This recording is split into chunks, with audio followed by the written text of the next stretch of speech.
I never thought my dream neighborhood would turn into a war zone. But when the HOA president falsely reported my late father's classic Mustang as stolen, she didn't just pick a fight over a bylaw, she picked a fight with the wrong person. And little did she know, I was the only one who would end up enforcing the real law. Scene 1. The calm before the storm. My name's Frank Dillon. The badge in my wallet says Chief, but around here, I'm just Frank, a guy who likes quiet Saturdays, a neatly mowed lawn, and a project car under a gray cover. After 3 decades of city noise, crime, and politics, my wife Gina and I came here for peace.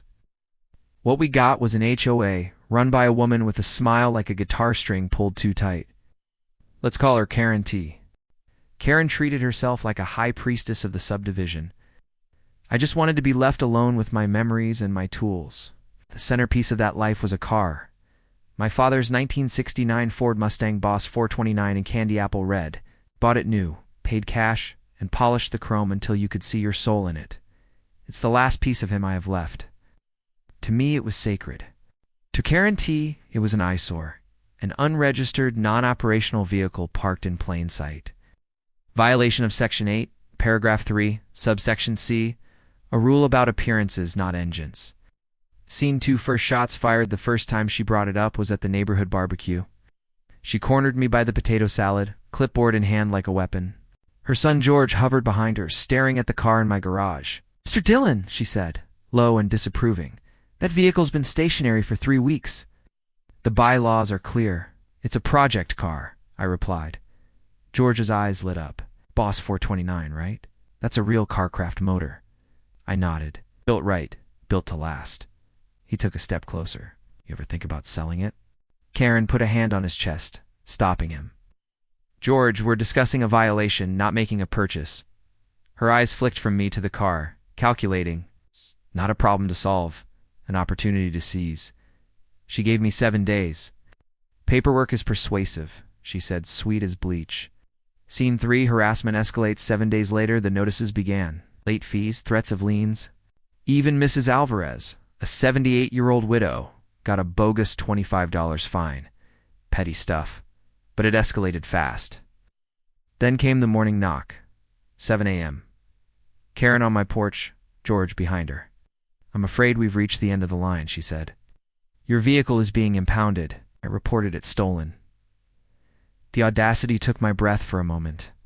She'd called the police, claimed my father's car was stolen, probably hoping her son could get his hands on it once it disappeared. Scene 4. Police confrontation to patrol cars screeched around the corner. 4 officers spilled out. I knew 2 of them. ID pinned the Rookie S badge at his academy graduation. "Sir," Sergeant Davis said, "we received a call about a stolen vehicle at this address." Karen pointed dramatically. "That's it, officer. Vintage Ford Mustang stolen last week. He's hiding it." I reached for my wallet slowly. Karen's smile widened. She thought she had me. Instead of a license, I flipped my badge into the morning sun. "Sergeant Davis," I said evenly, "I think there's been a misunderstanding." His face drained of color. He snapped to attention. "Chief Dillon, sir." Karen's smile melted. George looked lost. "Sergeant," I said, loud enough for all to hear, "it seems Mrs. T here has made a false report and misused emergency services." He pulled units from real calls for a bylaw dispute. The predator had become the prey. She realized in that moment she'd kicked a hornet's nest.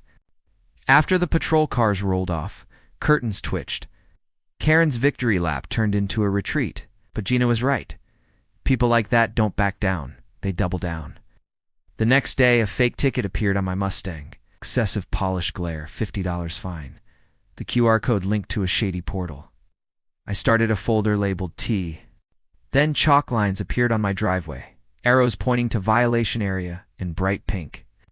Someone had been on my property at night. I took photos, logged it, washed it away. Neighbor Tony shook his head. "She tried to find me over a garden gnome once," he muttered. Then came the drone, a black, unblinking eye buzzing at dawn. Gina traced the signal to the T residence. 17 property line crossings in 2 days. State nuisance laws don't love that, I responded with sprinklers. The next time the drone swooped, 3 heads popped up and blasted it, sputtered and retreated, dripping all the way back. Then I dug into the bylaws myself. Found a landscaping clause. All front-facing flora must be native to the state. Karen's prize-winning roses, French hybrids, filed an anonymous complaint. 2 weeks later, a crew arrived and dug up every last bush. Finally, I bought a new car cover printed with "Project in Progress." Ask me about it. Neighbors started stopping by. I told them about my dad, the engine, the dream. I turned her symbol of non-compliance into a community conversation piece. Up to that point, it was just a suburban Cold War. Annoying, but not dangerous.